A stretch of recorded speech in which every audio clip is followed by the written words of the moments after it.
Jæja, Sofía, hvernig líður þér núna? Stressuð, en mjög spennt samt, rosa spennt. Þú verður honum til hals og traust bara hérna bak við, ekki? Jú, ég verð semst í svona áhorfendapöllum beint fyrir aftan fyrir sætina sem þau eru. Er þetta ekki bara algjört ævintýri að vera komin hérna út með tilvonandi eiginmanni og hann er að fara upp á sviðið fyrir framan milljónir manna? Jú, þetta er búið að vera ótrúlega gaman, bara gaman að búið að fá að vera hérna í, viku, rúma, vera 2 vikur, búið að vera æðislegt. Æðislegt að fá að fylgja honum líka. Þannig að... Er hann ekki eftir að rúlla sig upp?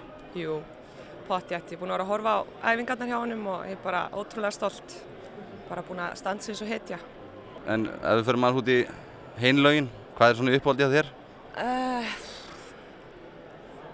Ég eiginlega veit það ekki, ég er ekki búin að fylgjast nógu vel með þessu, ég segi þessu en mér finnst sænskalega mjög skemmtilegt og norska.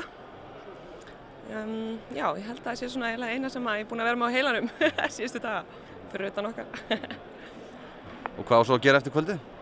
Ég bara veit það ekki, það er bara láta það ráðast, það er bara kemur ljós. Vonandi bara verður stuð og fjör og komast áfram.